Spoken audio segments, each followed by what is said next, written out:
American Experience is made possible by the Alfred P. Sloan Foundation to enhance public understanding of the role of technology. The foundation also seeks to portray the lives of the men and women engaged in scientific and technological pursuit. How do you get a weed-free lawn, a healthy garden, a home that's pest-free? Every day we work to find new and better solutions. Ortho, proud to support the American Experience on PBS. At Liberty Mutual Insurance, we do everything we can to help prevent accidents and make America a safer place. Liberty Mutual is proud to support American Experience. American Experience is also made possible by the Corporation for Public Broadcasting and contributions to your PBS station from viewers like you. Thank you.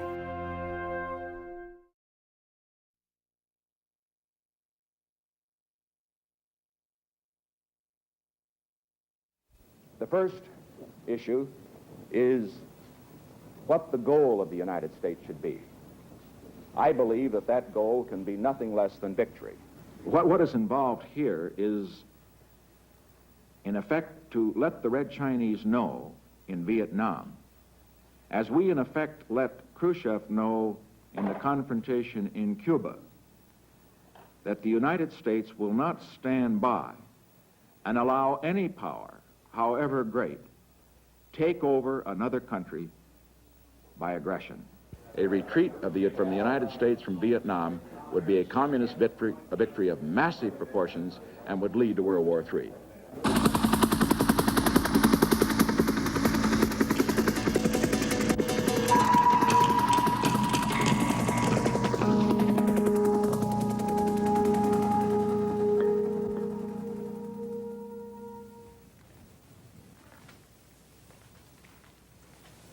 By early 1968, America had dropped almost 3 million tons of bombs on Vietnam.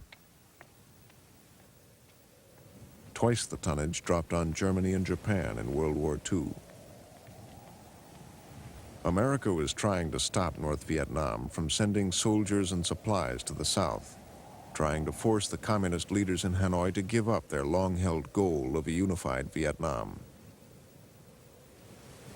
After the impact of the 1968 Communist Tet Offensive, President Johnson ordered a bombing cutback, and peace talks began. We all went and stayed in hotel rooms rather than renting apartments or finding other kinds of long-term accommodation. It didn't occur to any of us at the time that 5 or 6 years later there would still be a delegation in Paris still going over very much to the same ground. So I would say that when we first arrived, there was an atmosphere of heightened expectation of early progress. The Americans brought in South Vietnamese government officials. The North Vietnamese brought in the National Liberation Front, the Viet Cong, the communist-led movement in the South. The negotiations, one could say, were very stereotyped and were not negotiations in the classic sense of the word. There wasn't the kind of give and take that you would have in a labor negotiation or a business negotiation in the United States, or for that matter, even in a more normal international negotiation between governments. They tended, both in public and even in private, I should say, to follow a very set pattern. One side or the other would make a prepared statement, and then the other side would reply with a prepared statement. And then we might adjourn for a break and have tea and some refreshments, and then there would be a little bit of give and take. As the diplomats haggled over the political implications of the seating arrangements, President Johnson prepared to leave office. We want peace very much. We've been doing all we could for several months to try to bring about some kind of an understanding that would result in substantive discussions and ultimate settlement to the Southeast Asia problem. A few days before the American presidential elections, Johnson halted all bombing of North Vietnam. Never has so much power been used so ineffectively as in Vietnam. If after all of this time and all of this sacrifice and all of this support, there is still no end in sight, then I say the time has come for the American people to turn to new leadership, not tied to the policies and mistakes of the past. I pledge to you, we shall have an honorable end to the war in Vietnam. This time, vote like your whole world depended on it. By a narrow margin, Nixon won. The 1968 Tet Offensive had hit South Vietnam's cities and towns, but now the main fighting had shifted back to the countryside. More than 500,000 American soldiers were still in Vietnam.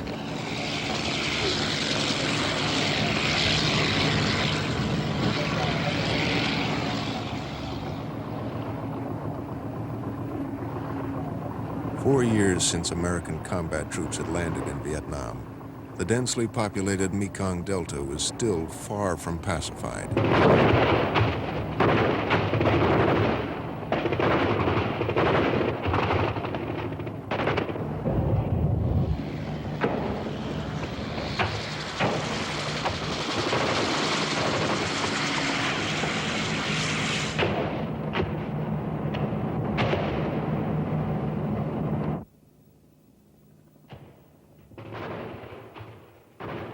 During the first 6 months of 1969, an average of more than 800 Americans were wounded each week. Each week, more than 200 Americans were killed. Each week, more than 450 of their South Vietnamese allies died alongside them.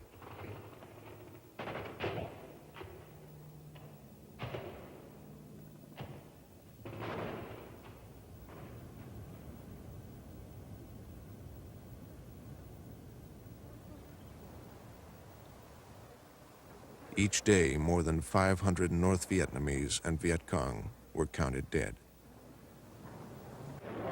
In July 1969, President Nixon had good news for the troops.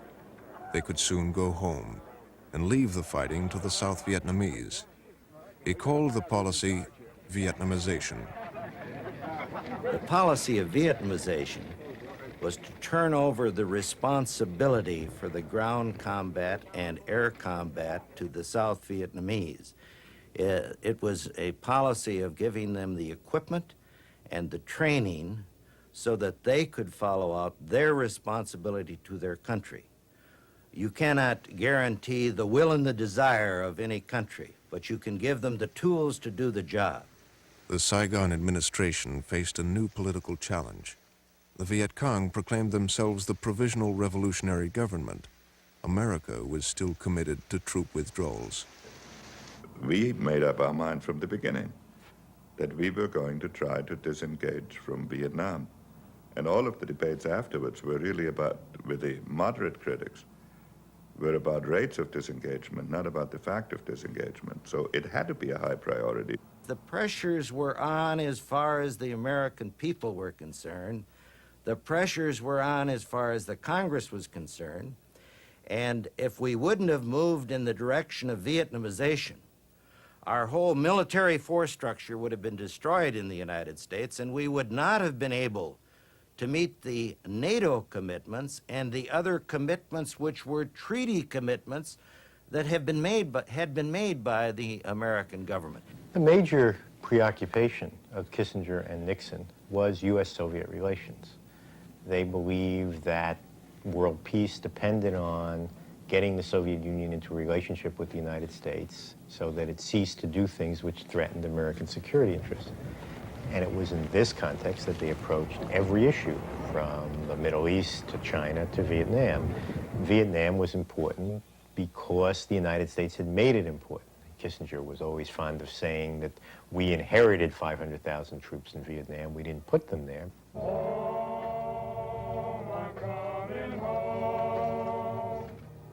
For the cameras, U.S. troops celebrated their departure.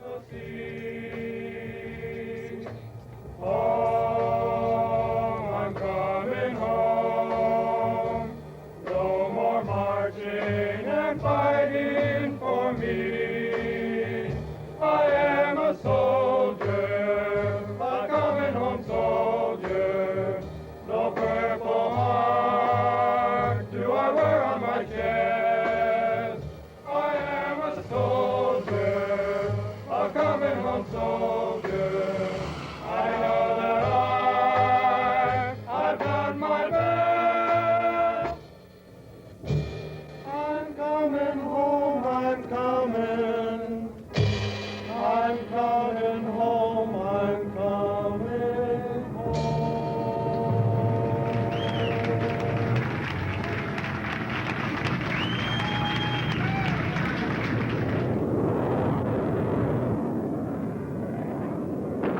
As the American troops left, Nixon stepped up air and artillery attacks.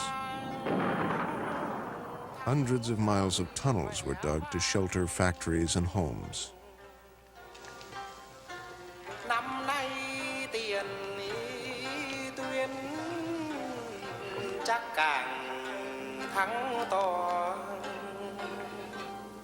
The songs and poetry of Ho Chi Minh promised victory and independence. The Americans and the American-sponsored government in the South would be defeated. Korean, Australian, Thai, and other troops would be driven out.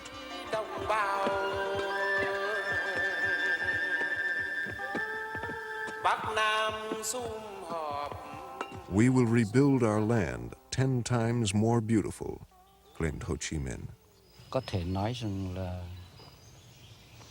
He was really very ill by the end of 1968.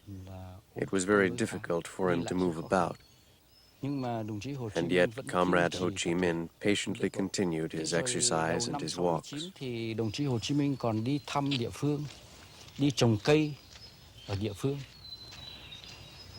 Early in 1969, he was still visiting the villages, but his health deteriorated after that, although he still continued to work.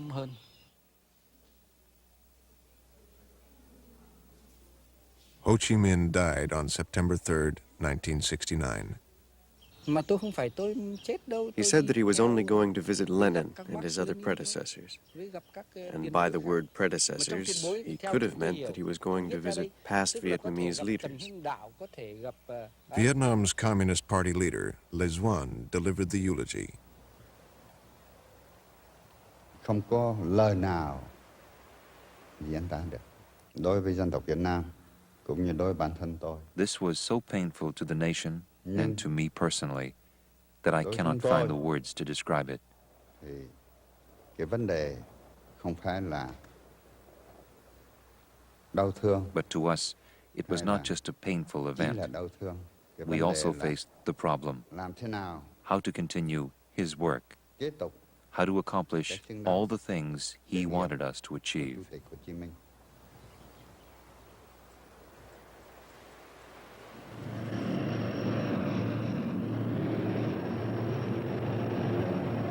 American troops, some just returned from Vietnam, were deployed to Washington to protect the capital against anti-war demonstrators.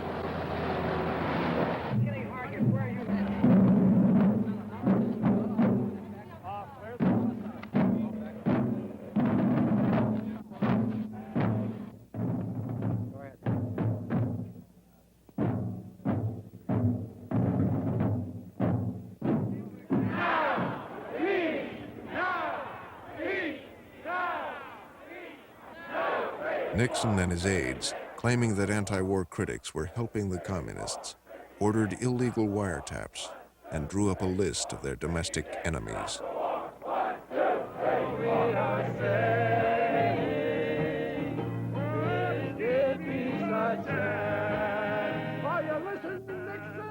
In a single Washington demonstration, 250,000 Americans denounced the war.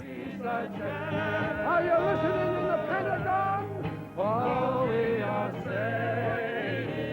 Are you listening, Nixon? Hanoi Radio publicized the protests.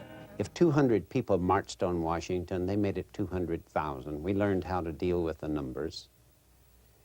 Of course, every protest, every anti-war speech made by a person such as McGovern, Jane Fonda, Gilbreth, all of those, only encouraged the Vietnamese, prolonged the war, worsened our condition, and cost the lives of more Americans on the battlefield. So many people in and out of the government, and then certainly I would put the media at the top of the list, seem far more concerned about the lives of the people in Southeast Asia than they were the lives of the young men that were fighting for their country. Let me give you an example of this. For instance, when I was describing the torture that was being inflicted on the POWs in North Vietnam, I've actually had American citizens tell me, well, it serves them right, they had no business volunteering. Defense Secretary Laird was ahead of the timetable for U.S. troop withdrawal. By April 1970, he had reduced the forces in Vietnam by more than 100,000. Nixon had resumed full-scale bombing of the North. American generals had asked Laird to endorse a major offensive against communist sanctuaries in Cambodia. They said it was vital to a continued U.S. force reduction. Laird opposed the use of U.S. ground troops. Nixon made the decision. I have concluded that the time has come for action. Tonight, American and South Vietnamese units will attack the headquarters for the entire communist military operation in South Vietnam. This key control center has been occupied by the North Vietnamese and Viet Cong for 5 years in blatant violation of Cambodia's neutrality. This is not an invasion of Cambodia. The control center was never found. The action further divided America. All Americans may not agree with the decision a president makes, but he is our president.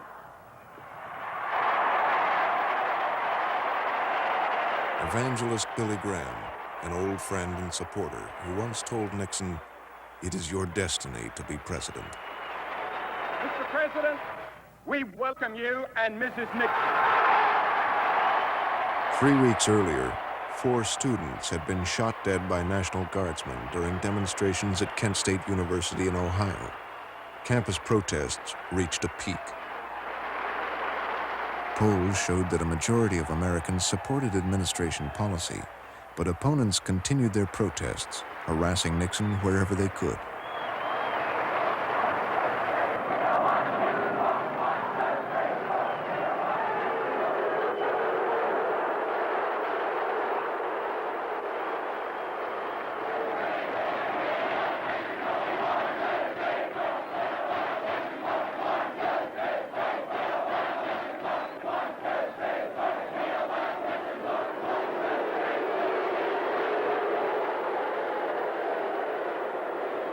If we're going to bring people together, as we must bring them together, if we're going to have peace in the world, if our young people are going to have a fulfillment beyond simply those material things, they must turn to those great spiritual sources that have made America the great country that it is. I'm proud to be here, and I'm very proud to have your warm reception.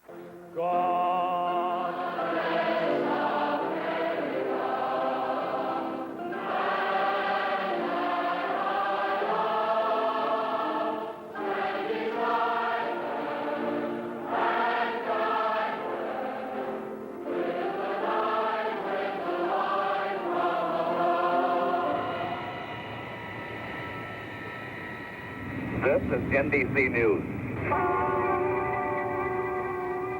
I propose that all armed forces throughout Indochina cease firing their weapons and remain in the positions they now hold.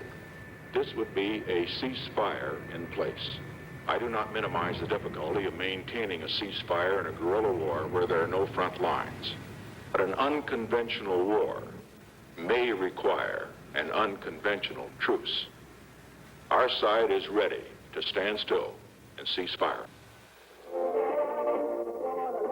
By implication, a ceasefire in place would leave North Vietnamese troops in the south. Hanoi's leaders did not respond. In Washington, impatient senators urged ending the war in 9 months in exchange for the release of U.S. prisoners of war. The only possible excuse for the continuing the discredit policy of Vietnamization, the war, now and in the months ahead, seems to be the president's intention to play his last great card for peace at a time closer to November 1972. I cannot believe, and I do not believe that most of our countrymen believe, that a plan for peace necessitates bombing 4 countries, invading 2, in order to get out of 1. There are many who today are disenchanted with the conflict. There were very few at the outset, either Republicans or Democrats, who opposed the ever-deepening involvement. indeed, who did not support or acquiesce in it. Anti-war sentiments grew among academics and opinion leaders.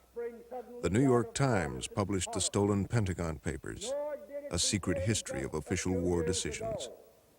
We went into Vietnam on the wheels of the same policy and for many of the same reasons that we had gone into Korea a decade and a half earlier. We did so, however, almost as an habituated response, with far less understanding of the actual situation in Indochina, unmindful of the changes in this nation, in Asia, and in the world. Vietnam was a mistake, a tragic mistake.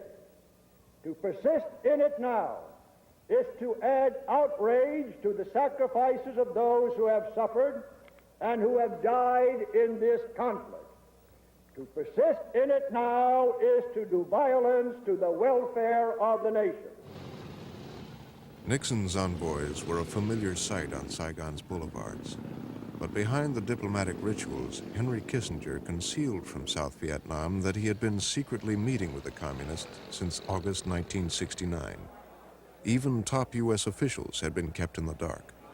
My first inkling of the secret talks came from conversations that I had quite regularly on a secure telephone circuit with Phil Habib, who was the head of our, or the acting head of our delegation in Paris that was meeting with the Vietnamese. He and I, comparing notes on various things that were occurring, came to the conclusion that there must be some secret talks taking place elsewhere. Our conclusion, just from the way in which things were evolving at that time, was that they were being carried on by Henry Kissinger. The adversary in the secret talks was Le Duc Tho, a member of North Vietnam's ruling Politburo. Le Duc Tho had a tendency to make the same speech every day, months on end. And it was sort of like a prayer session at the beginning of a meeting. And what it symbolized was that they had all kinds of time, that we were going to have to collapse long before they would even think of yielding.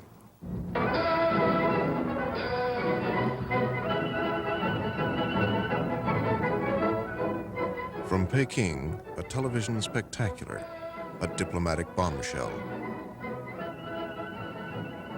Richard Nixon, honored guest of the nation he once accused of fomenting aggression in Vietnam.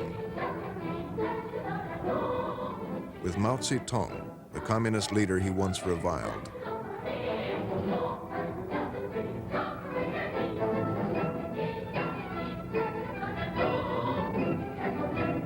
Relations between China and the Soviet Union were in shreds, but both gave aid to North Vietnam. Could Nixon widen the rift to America's advantage?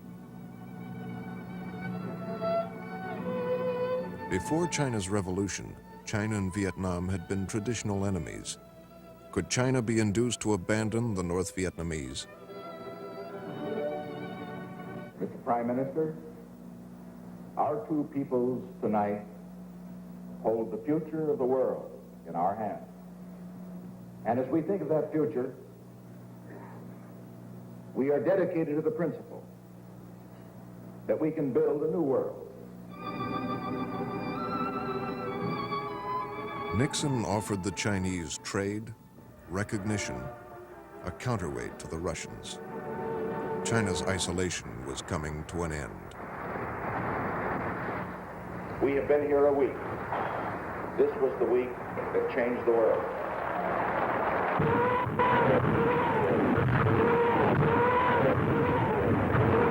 On March 31st, 1972, the North Vietnamese launched a new and ambitious offensive. Deploying tanks and large troop units, they poured directly across the 17th parallel into South Vietnam. Refugees and South Vietnamese troops fled before them. By April 2nd, the communists had conquered half of Quang Tri province. By May 1st, they had taken it all. after the North Vietnamese had taken Quang Tri. We had a meeting in May 1972, which we had negotiated to arrange for months. When I arrived there, all he did was read newspaper accounts to me. When I said I didn't have to come thousands of miles and negotiate for 5 months for a meeting to hear newspaper accounts, he said, if they're true, what difference does it make? The South Vietnamese army was in disarray.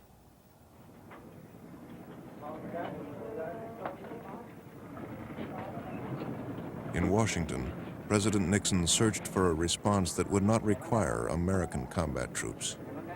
I was called by the president, and he questioned me about the prospects of mining Haiphong Harbor, and which I told him we were already ready for that. As a matter of fact, for the first time I'd recommended it, and I'd personally made the plan myself when I was Commander-in-Chief of the Pacific Fleet 8 years before. So there was no planning necessary. We already had the plan. And consequently, his next requirement was to ask me, can we do this without it leaking? Because I would like to be on announcing it to the nation on TV at the same instant that the bombs were falling. Nixon mined Haiphong Harbor and stepped up the bombing. Nearly 1,000 U.S. aircraft pounded North and South Vietnam. The North Vietnamese offensive was blunted. Then we resumed negotiations. And Le Duc Tho was much easier to deal with and made many more concessions after that than he had made in the years before that. 12 days after the mining and the bombing, President Nixon was received in Moscow. Brezhnev's reaction to the bombing of Hanoi and the mining of Haiphong was very tough in rhetoric and really inconsequential in action. He made many tough statements, but he never did anything. The fact that the Soviets received us after the intensification of the war on North Vietnam must have contributed to the sense of isolation and beleaguerment of Hanoi. The Nixon-Kissinger global strategy was intact. The United States and the Soviet Union signed the Strategic Arms Control Treaty. Nixon faced re-election. The war in Vietnam dragged on. The North Vietnamese clung to a key demand that the Thieu government in Saigon must be dissolved. Then, after more than 4 years of fighting and talking, a breakthrough. On the 8th October 72, Le Duc Tho have made a proposal. In this proposal, we have dropped the demand for dissolution of the Thieu government. And we propose to have that the two governments in South Vietnam coexist. They dropped the demand that Thieu had to resign on October 8th, I believe it was, at any rate, whenever they put forward their comprehensive proposal.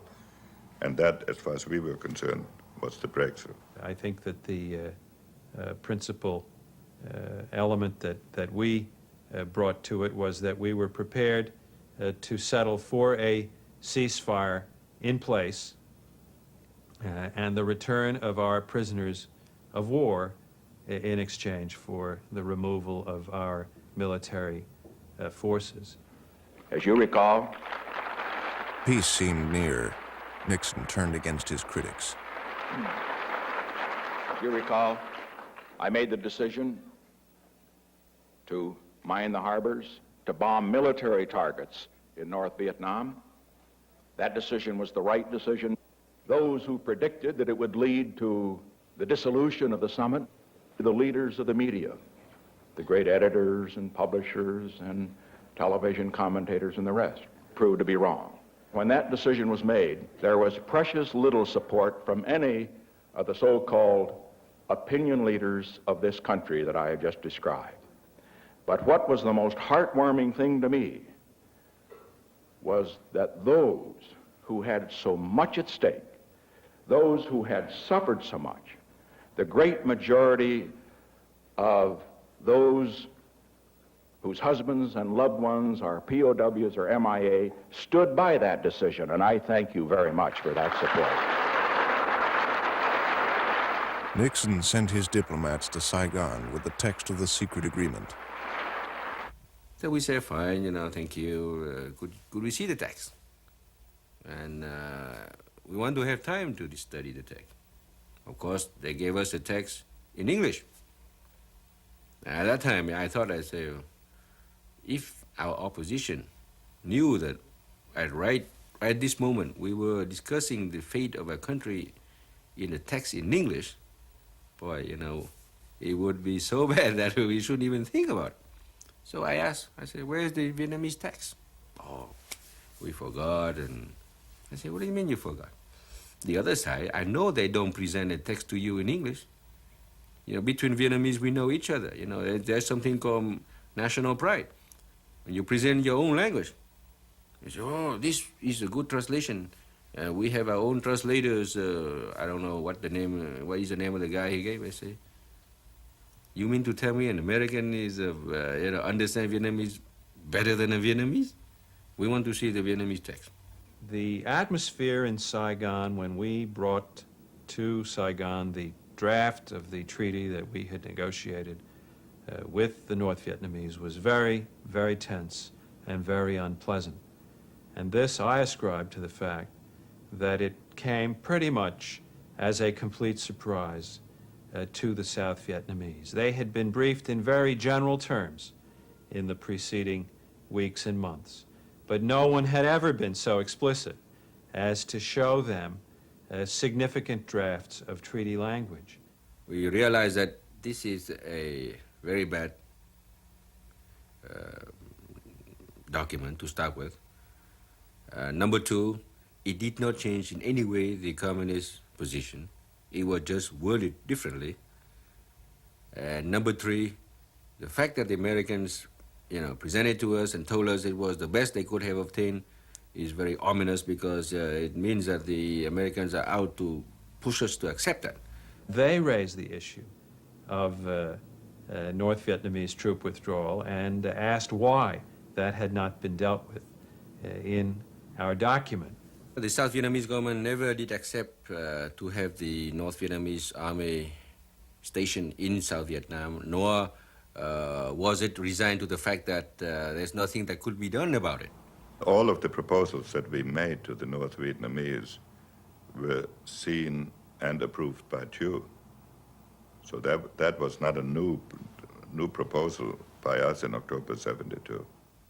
We say, well, I'm ready for any contingency, but we're not going to sign it. So please go back to Mr. Nixon, tell him that we're very sorry, we cannot cooperate on that one. Unable to persuade the South Vietnamese to sign, Kissinger returned home. The North Vietnamese, fearing that the settlement was in jeopardy, made the agreement public. For a moment, put yourself in the North Vietnamese shoes. They had gone through this entire negotiating process. They had reached agreement with us. They had even begun giving instructions to their cadre to prepare for a ceasefire. Some of the North Vietnamese leaders might have begun to think that they had been the victims of the biggest con job in history, and that we had simply led them down the garden path and then were going to welsh on the deal. Kissinger tried to reassure America and both Vietnams. We have no complaint with the general description of events as it was given by Radio Hanoi. However, there grew up the seeds of one particular misunderstanding. The North Vietnamese negotiators made their proposal conditional on the solution of the problem by October 31st. We did agree that we would make a major effort to conclude negotiations by October 31st. As far as Saigon is concerned, it is, of course, entitled to participate in the settlement of a war fought on its territory. Its people have suffered much, and they will remain there after we leave. We believe that peace is at hand.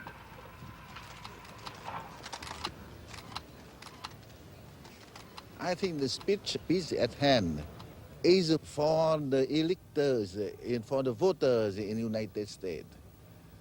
To say to them that the Vietnam question is no more.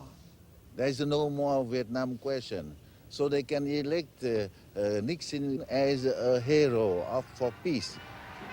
As expected, Nixon won by a landslide, but faced a hostile Congress. The negotiations resumed as Le Duc Tho returned to Paris. He faced 69 changes demanded by South Vietnam, presented by Kissinger and Alexander Haig. Among them, the demand that North Vietnamese troops leave the South. I presented Hugh's list of changes, which we had whittled down already in Saigon, because I felt I owed it to him to go through them and, frankly, to demonstrate that most of them were unattainable. Kissinger flew to Florida to see Nixon, worried that the negotiations might collapse. He spoke of resigning. The North was again intransigent.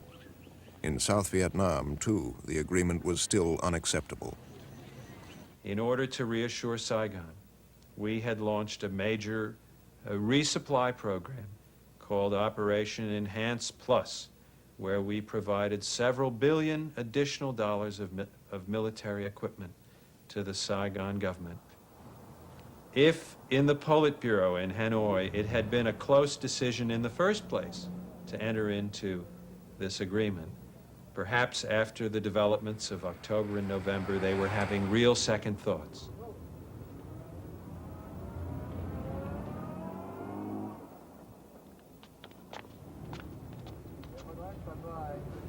The North Vietnamese engaged in a number of dilatory tactics.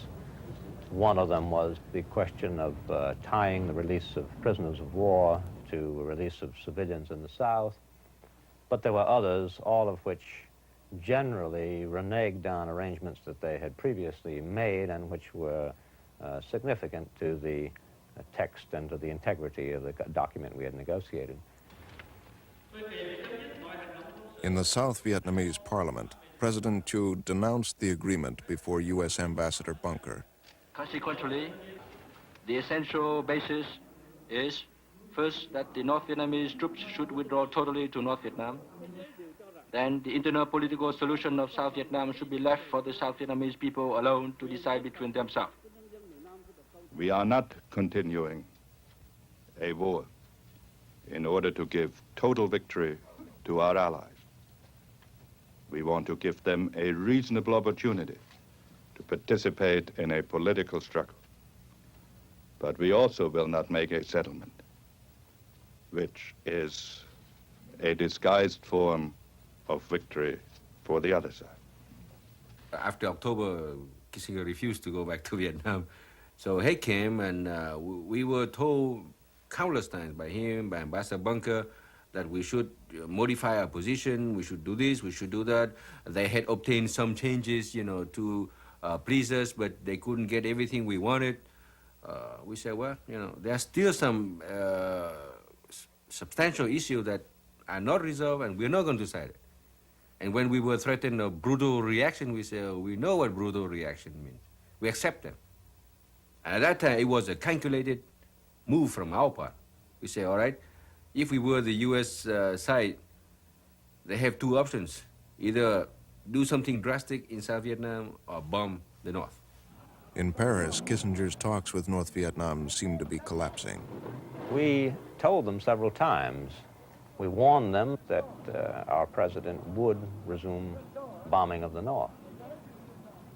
They seemed not to believe the nature of this threat. They seemed to believe that the president would be inhibited from the bombing because the electoral trend in the United States had brought in a Congress that was going to oppose bombing, and because the general attitude as demonstrated in public opinion polls in the United States was opposed to resumption of the bombing. North Vietnam's leaders made ready for the anticipated attack. Hanoi's population, swollen with refugees from other bombed towns, had to be evacuated. By December 16th, 1/3 of the estimated population, 500,000 people, had left.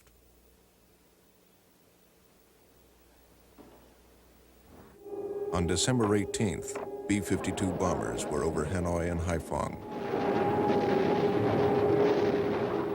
For miles and miles, you could see little firecrackers going off. And it was very distinct, very obvious that those were SAMs being shut up. And as you got closer, they just started going up around you. And at first, you were very afraid because you wanted to move away from everyone you saw. But after you calmed down and realized, sure, there's a SAM and it's going up, but it's going off there, and you kind of ignored it. It took a little while to get used to that. We heard the bombs start hitting, and we thought, this is the first time they bombed north in a long time. The fighters hadn't even been up for some reason. Well, then when we heard the bombs start landing a half a mile short of the prison and walk right by us in a string, we knew it had to be bombers because fighters don't carry that many bombs. And the jubilation was unbelievable. Guys jumping up and down and clapping each other on the back, people hollering and shouting, and the Vietnamese guard excited and poking his gun in the door and telling us to get under our bunks.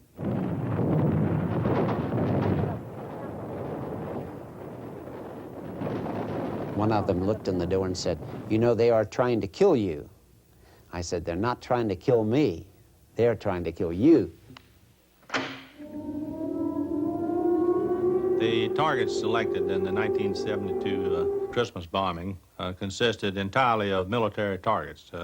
For instance, they would consist of warehouses, command and control stations, missile sites, ammunition storage, communication sites, things of that kind. The accusation that we were conducting carpet bombing, of course, is absolutely false. For that matter, had we conducted carpet bombing, I think that there wouldn't be a Hanoi today.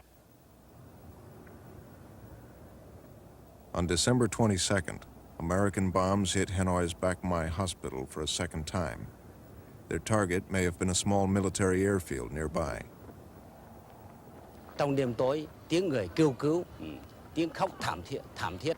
Chúng tôi đã phải Cries dùng and dao, moans filled the chúng tôi dark dùng night. búa, dùng choàng để đục những bức We had to tường, use xuyên qua knives, những bức tường hammers, đó and vào shovels chỗ to người break bệnh, through the concrete nạn nhân. walls in order to get to the victims trapped inside.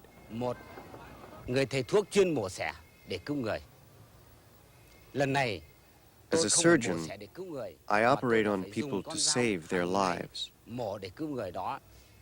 Tháo ra Now từng I was phần using thi my thể surgical những knife người đã bị not kẹt to ở save hầm people, để đem ra khỏi but to hầm, cut apart đồng the thời corpses lấy in the rơi bomb shelter đi vào so we sâu could rescue đi vào those phía trong still alive. để đưa những cái người sống sót đi ra ngoài. The president ordered a one-day bombing halt for Christmas Day. On December 26th, the B-52s resumed their missions.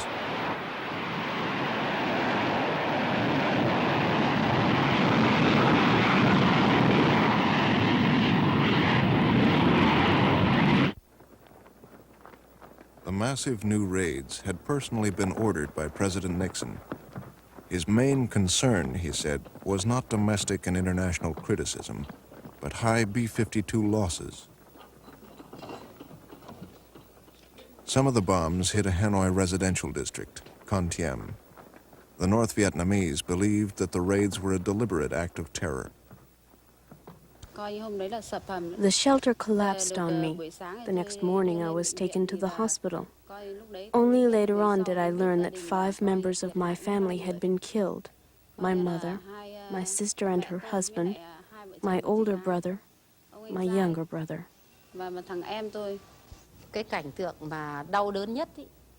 The most heartbreaking sight was in Son Quan Alley. A whole family of 7, husband and wife and 5 children had been killed. The oldest child was 20, the youngest 2. The whole family was wiped out. It was extremely painful to see. The site of their house is still an empty lot. What an outrage. A family of 7 completely wiped out.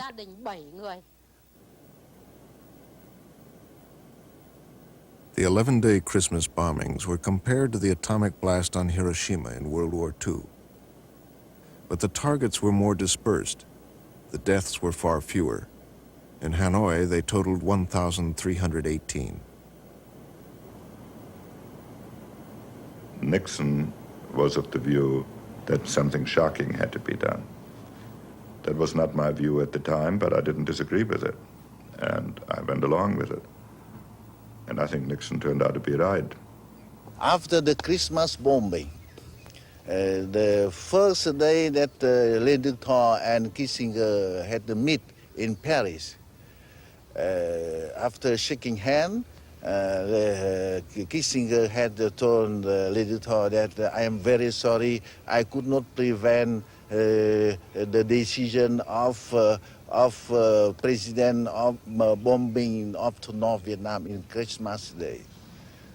So the Le Duc said that I know who are responsible. All you are responsible, and you are criminals. Publicly, he refused to shake hands with me, and in all the pictures that were taken, he never appeared with me. But inside the negotiating room, he moved at tremendous speed and with as much human warmth as he was capable of generating towards a representative of the capitalist system. It was a very somber meeting. No jollity, no joking as usually went on. And whenever points were pressed and we seemed to be at a point of suggesting that our patience was running thin, they either made a concession there or moved rapidly on to something else and set that aside. On January 11th, Kissinger cabled Nixon that the agreement was ready. The terms were almost identical to those laid down in October. Le Duc Tho and the North Vietnamese were prepared to sign. The agreement affirmed that South Vietnam was one country with 2 governments. There were to be moves toward reconciliation. Prisoners of war would be released. American troops would leave. Northern forces could remain in the South.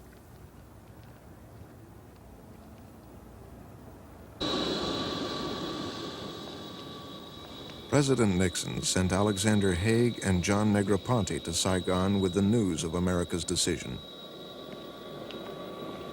We made it quite clear that this time we really planned to go through with signing the agreement, whether they intended to join us or not.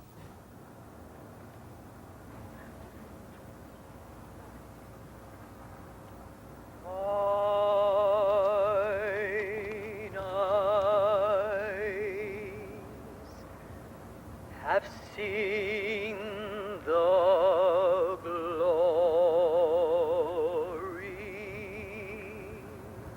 Lyndon Johnson, the president who had first sent U.S. combat troops to Vietnam 8 years earlier, died the day before the agreement was signed.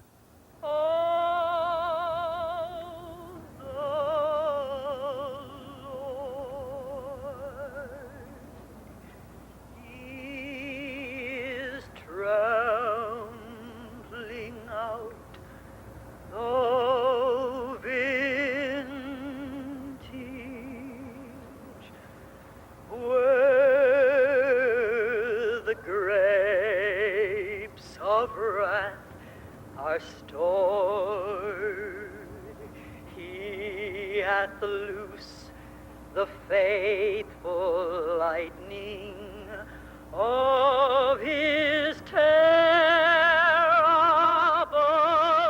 swift sword. 58,000 American troops had died in Vietnam.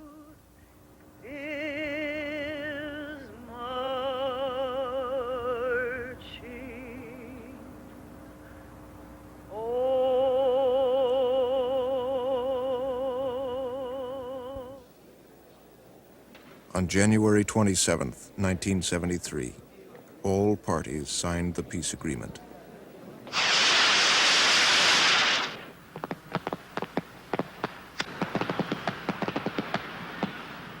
Hanoi celebrated with fireworks.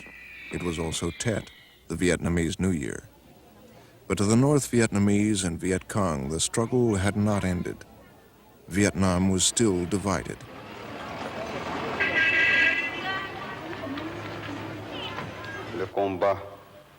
The war we have fought for so many years continues.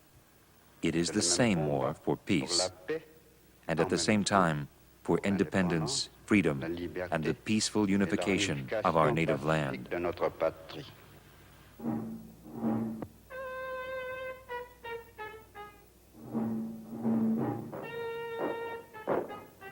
Nearly 600 American airmen had been taken prisoner during the course of the war. Many had been held in what they called the Hanoi Hilton. Now they were going home. The Vietnamese photographed their departure. They called the film Goodbye, Uninvited Guests.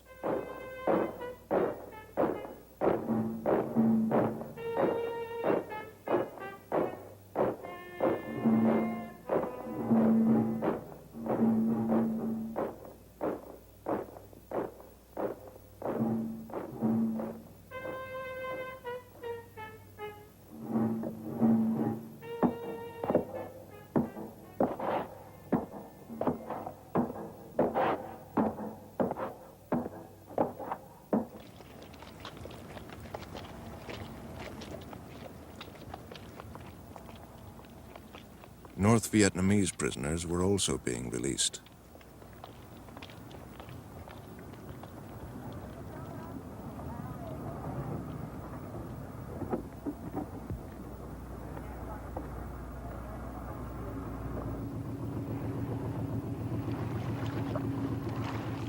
As they crossed the river that divided Vietnam, they discarded the clothing issued to them by the South Vietnamese government they had fought.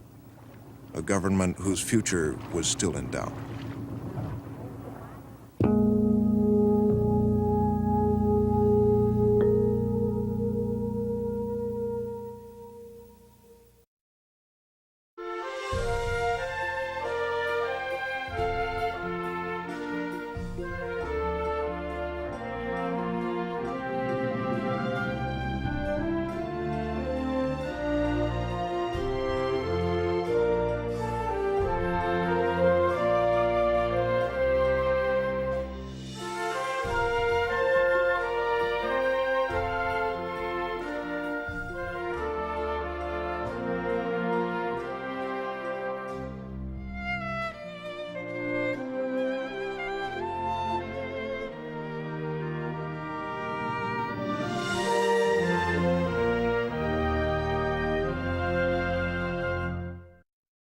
American Experience is made possible by the Alfred P. Sloan Foundation to enhance public understanding of the role of technology. The foundation also seeks to portray the lives of the men and women engaged in scientific and technological pursuit. At Liberty Mutual Insurance, we do everything we can to help prevent accidents and make America a safer place. Liberty Mutual is proud to support American Experience. At the Scotts Company, we help make gardens more beautiful, lawns greener, trees taller. If there's a better business to be in, please let us know. American Experience is also made possible by the Corporation for Public Broadcasting and contributions to your PBS station from viewers like you. Thank you. Major funding for this program was provided by the National Endowment for the Humanities.